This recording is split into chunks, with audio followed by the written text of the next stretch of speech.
Caroline here, and I would prefer everyone to call my Chinese name as Xiao. Yes, yeah, this is what I much prefer. Okay, so today right here I would like to share with you all of the journey of my faith.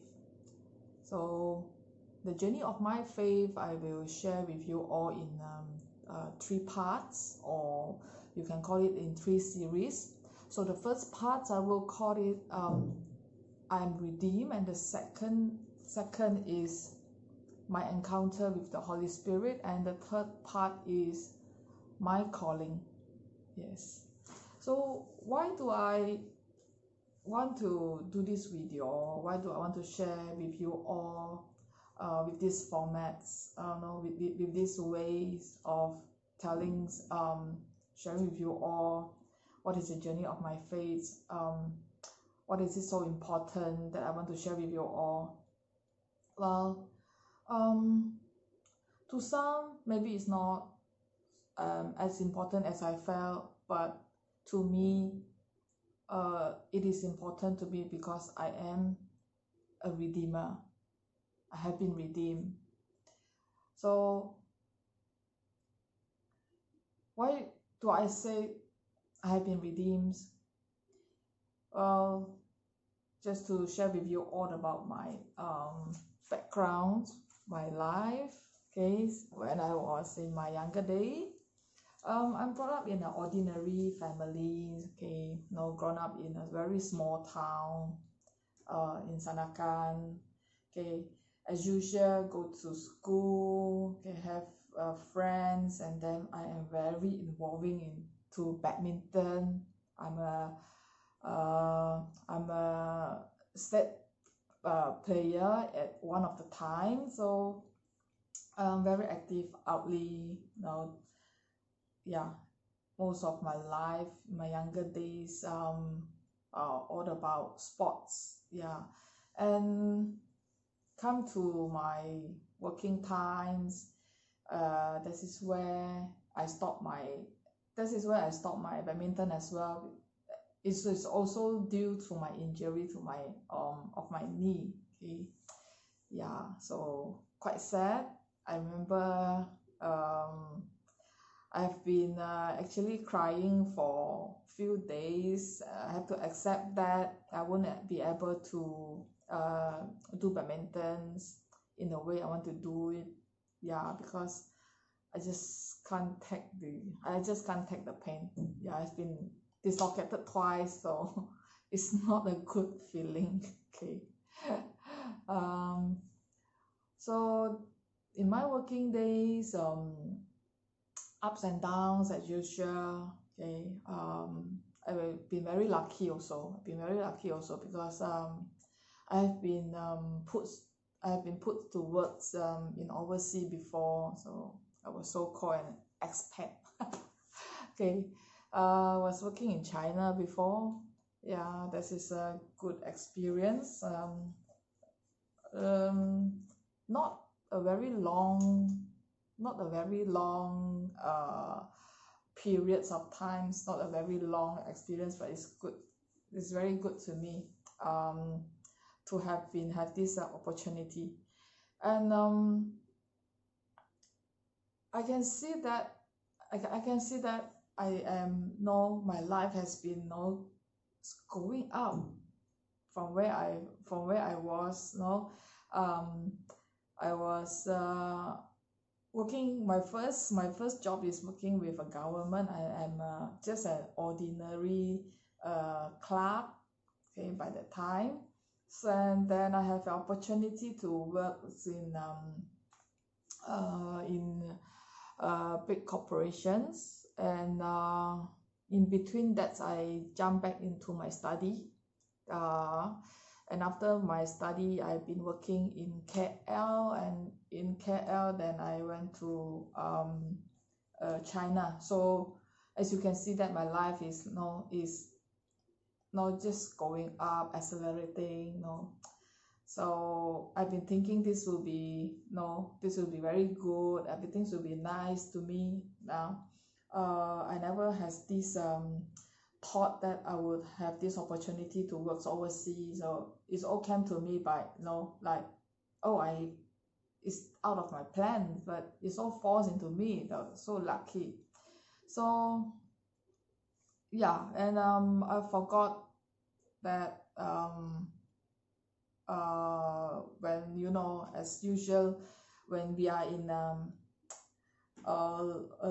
little high of this achievement, we so called it. So and I tend to forget about I am a Catholic, I'm a Christian. So I've been taking for granted that no, this all fall into me by luck. See, yeah, I never know how to appreciate that it is actually God has given to me, so I should take this very seriously, and I should appreciate it. Yes. So during that, in that moment of times, regarding of my faith, everything has been like go haywire. I only know that I'm a Catholic, but I'm not practicing it actually. Yes. So yeah, I'm still going to mass, all these, but it's quite difficult in China because as not convenient as we are in my hometown here, Malaysia. So yeah, I'm still going in big occasions. During Easter, Christmas, I still go. I still go to church, attend mass. Yeah. So that is that is the way how I live. I also, in terms of the ways of my life also, I was so ego that like well, all I have to worry is actually how to spend my money. That's it. That was what I once one I was to be. Yeah. Okay. So things got changes. While I'm staying in China, I cannot get use of the weather. My skin is quite suffering, and I also have a little of this culture shock. As you know, that was way before in 2002. Okay, 2002. So it's made me wanted to come back to hometown. So in my thoughts that I said, well, I've been doing good all this while, so even though I've been coming back to Malaysia, I should be good as well. I should not have any problem to getting another job. Okay, so fair enough. So before I leave China, I'm able to secure a job in KL. Okay, this is when I come back. I work as usual, work hard, but you everything was not in plan when I would say when Christ is not with us. I should say that when I have no Christ with me, I don't put Christ in me. Yeah. Okay. So I thought everything is going to be good, but well, I can never imagine that after I came back to Malaysia working with that company for not up to 2 months, it's 1 month, I would say 7 weeks working with that company, and out of the blue moon the boss come up and to tell us that I'm not going to continue this business anymore because I can't stand with the debts. I can't stand with the debtors that are chasing me day by day. So I would like to close up the company. So in that moment, I was like, oh my gosh. I mean, what is this going on? I pack my stuff, I make sure I have a job, and I come back, and then within 7 weeks they'll tell me, you're not going to continue this company, so what am I going to do? Or even though I can't stand the weather in China, but I still can put on. So it was like, well, that is disaster, no? Yeah, disaster, because I have come, no, I'm back to KL, like I'm settled off, I have rented a house immediately, I have bought everything I need. So out of a sudden, oh, come on, what is this going on? What am I going to do after this? So okay, I say we have to face our, we have to face it. The boss left, and then left few of us to handle the situations. It is a lot of suppliers, it is going after us, so we have to no, we feel that even the boss left us like this, but we have this a responsibility to pay the suppliers. See, so only how many of us left in that moment? I think only 4 of us left. So 2 of us are very very very very hardworking in actually asking payment from the clients in order that we can clear the our outstanding to the supplier. So this is what we done. Yeah, so after that we cannot after that about 90% of the supplier we have paid off. The other we really have no way out. So that is where we left also at the end. So I'm still thinking that that would be still okay, I'm still able to look for the job. See, so I keep looking for the job in KL, but I tell you, the chances is so good that even the HR call me that you have the highest chances to be recruited, so the final interview will be with our GM, so you come over. So I went. I tell you, I have attended 4 to 5 like this. Every HR let me know I have a higher chances, but at the end I'm not recruited. So can you imagine, savings are going out, and started to worry so much, because I have to pay my rentals. Yeah, I bought a car as well, so I have to pay all this loan and all these things. So how do I'm going to live like this? So from there on, I pick up depressions, a very very bad depressions, like everyone have been listening out there. How scary is depression? Yes, I will tell you that depression is very very scary. It can lead us to really out of mind. Yeah, from very fear, from very worried become fear. Fear of life, fear of living. So until the extent I cannot go into sleep. When I'm able to go into sleep, I was another worried that I'm not going to sleep well. So this is going on for for 8-9 months, like things, something like this. Okay, once we can sleep, but we are worried we cannot sleep long. So I tell you, in this whole of situation, the bad situation was in 3 months, I only sleep 2 hours in a day. Yeah, that was making me very bad.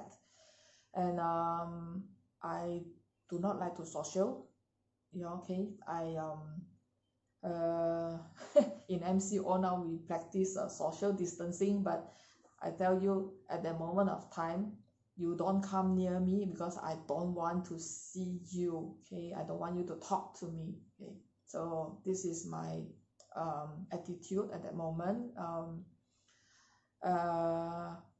And all of a sudden, you will cry because you know, it's like so fragile. Nothing that can help us more. Nothing. So um it's very difficult. It's very difficult. So I make an effort to go to meet up a doctor. So I receive medications, okay, consultations from the doctors, and very grateful. I have a cousins by that times in KL. She encouraged me on how do I have to deal with that.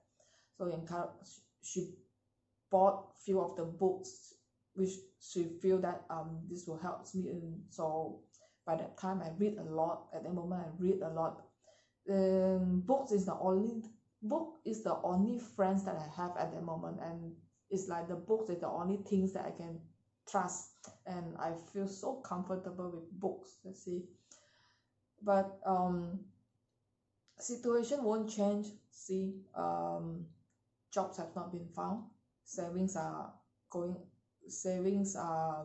into very scary level. So the doctor advised me at that time, so it's the best time that you go back to your hometown, so at least you have your family there, you don't have to be alone in KL here. Okay, so I take that advice, then I pack my things. So I saw whatever I can sew. So I pack my things. I get back to my hometown in Sanagan. So yeah, that was the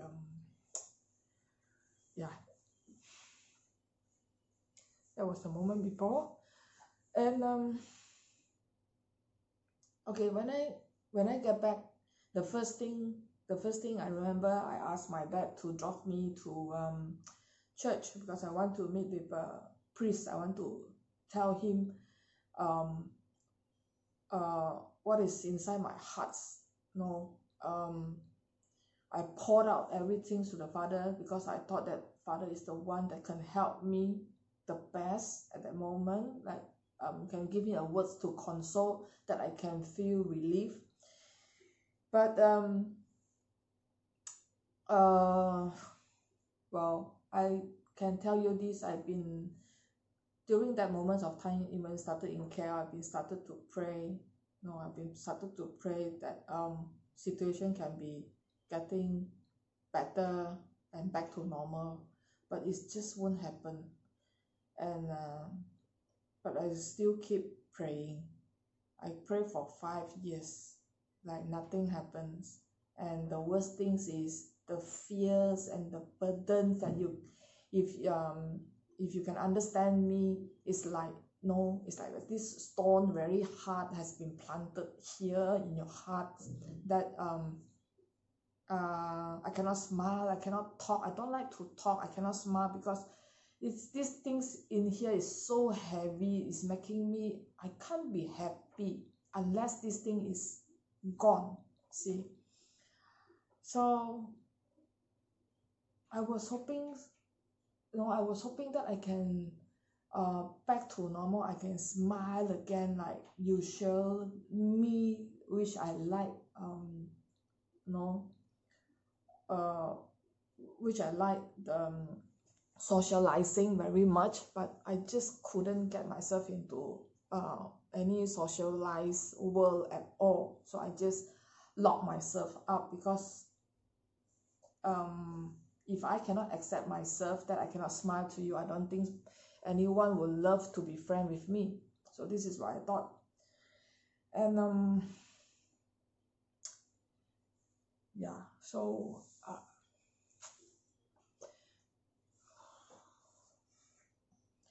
okay, so I remember my aunt Yongyi and Adele, she introduced me to Alpha. Alpha is Alpha is a Christianity course.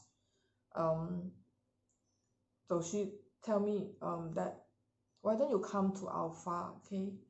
Come to join us so you can meet up of other persons that might able to open up my minds.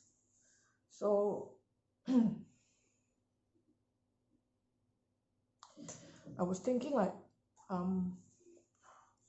why not? Since I have tried everything, I say, why not I try God? That is the last things that I can do. Since I've been praying and I keep praying for 5 years. I've skipped praying because I believe that God's will not abandon us. So I said, okay, the last thing I will try, I try God. So this Alpha series have this Alpha series is as 15 weeks of this course. We have to go every week to listen to the talks, and then we have a group sharing. So in my heart, I say, I'm a born Christian, I'm a born Catholic. What else more that in this course can tell me? But I just want to try God. So this is what in my heart. So this is what my intention. So I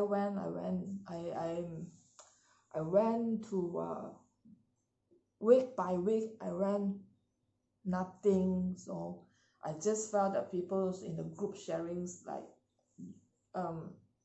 not, it's not that they are not helpful, but they cannot help me at all. Okay, it seems like so hard. So during this Alpha course, in the middle of this course, which we have Holy Spirit Weekend Away. So that is a topic of showing us how could we feel with the Holy Spirit and what the Holy Spirit can do with us. So as usual, I went, okay, and that during that Holy Spirit Weekend Away series, we have a moment we will be praying over by our leader. So I was very looking forward from the prayer over. I can receive some things. I was hoping from the praying over I will be healed. This stone will be taken away. So I'm very obedient. So what they have asked us to do, I just follow. I'm sitting there. So I ask, so I'm hoping that the persons will come to lay hands on my head. Afterwards, all this will be gone. So this is what I'm hoping. And yeah, so right after a few seconds, so one of the elder comes and lay hands on my head, so I can start praying. So I went very concentrated to listen to what she pray. Okay, I just follow, and then I talk to God that please help me. Nothing happened. Still the same. I don't feel anything at all. Nothing. I was very disappointed. Very disappointed. Then I look around. I see others crying, been touching. I say, why not me? So my auntie would have noticed this. So my auntie came. She laid her hands on my head, and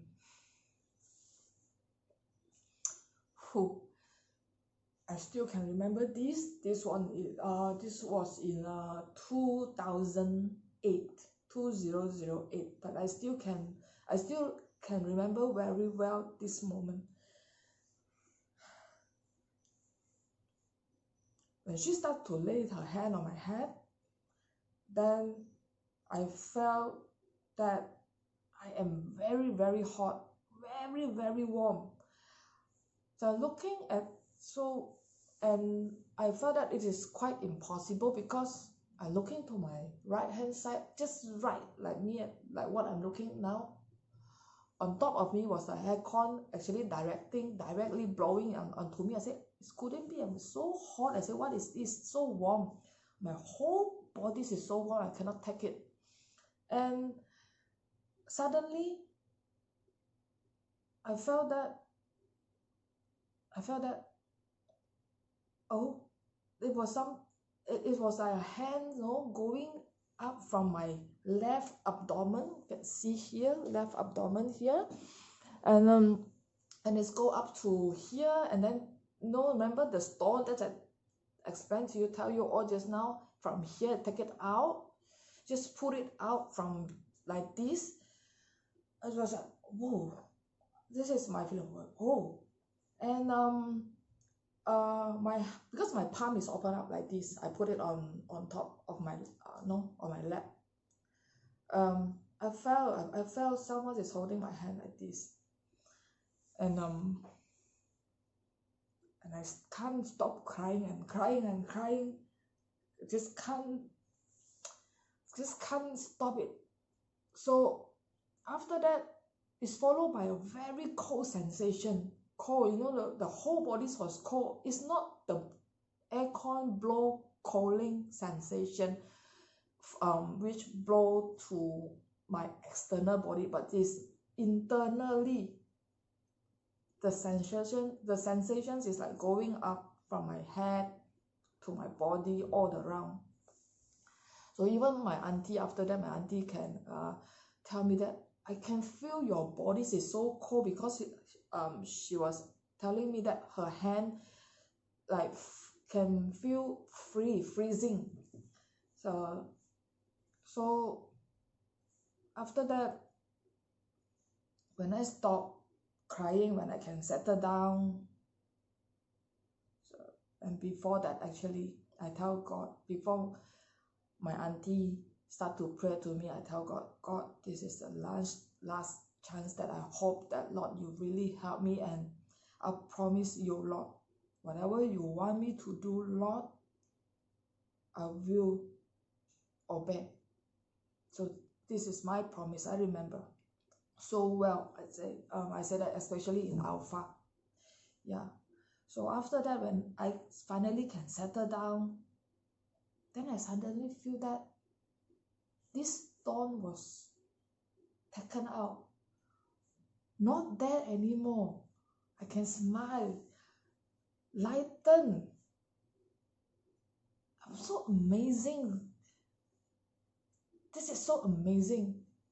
If this is some growth in your body, can you imagine that we have to go through surgery? Before surgery, they have to keep us into anesthetic. So surgery have to put us off maybe 2-3 hours, and then after 2-3 hours of the surgery, we still have to bear with another 2 or 3 weeks pains if we really go through surgery. But this is not. It's like gone. It's gone forever. You ask me to recall that burden, that storm, I can't recall it anymore. And I don't have to go into a surgery, which I mentioned that I have to go through these sufferings after, painful no. And that is the moment that I know that I am redeemed by our Lord. Yeah. During this pandemic, COVID-19 right now, I have been watching a series, The Chosen. If you have not watched The Chosen, please go to YouTube and watch, or download from the Google Store. Okay, download The Chosen TVs, the Chosen TV apps. Download it. It is so beautiful. Okay, so the first episode I remember is Mary Magdalene.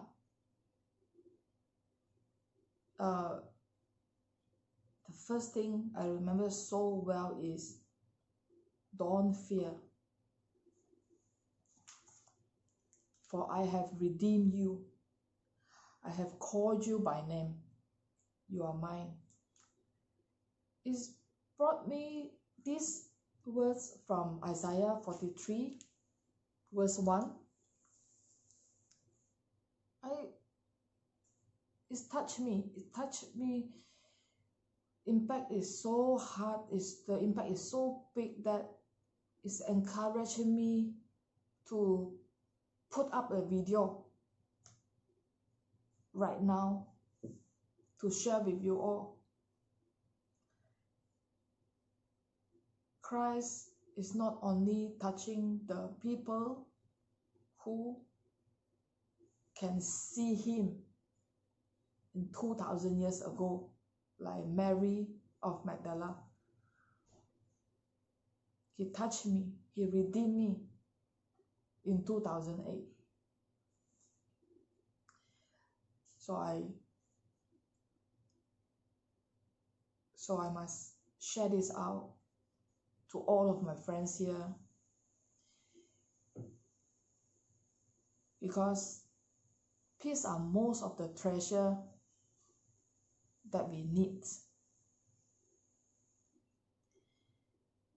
And even the situations right now, we cannot go up to works.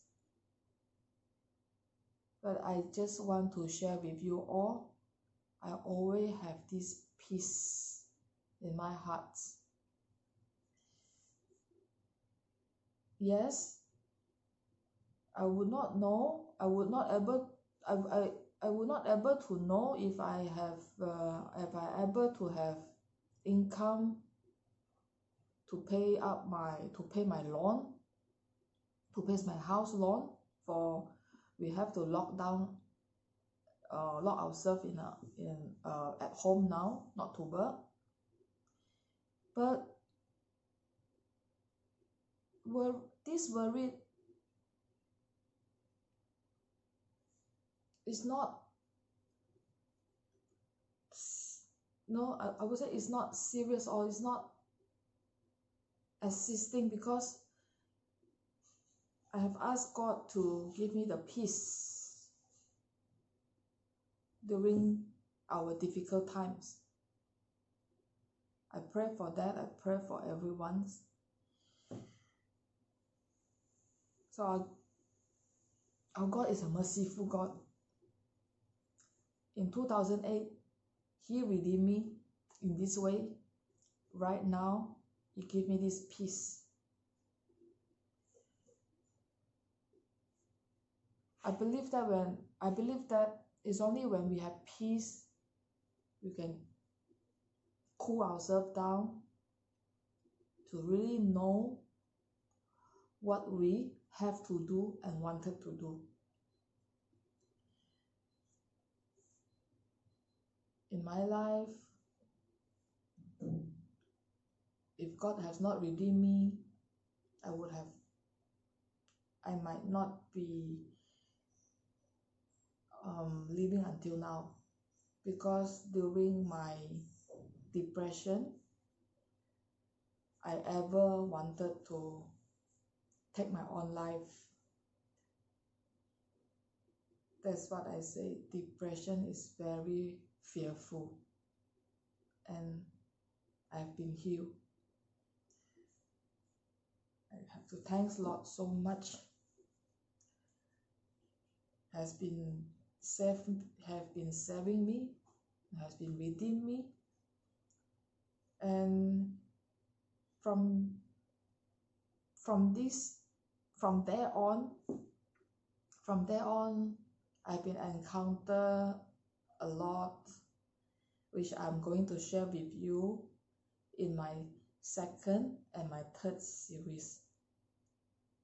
My encounter with the Holy Spirit and my calling. So fear not, God is with us. Pray to Him. He is our merciful Lord. See you again.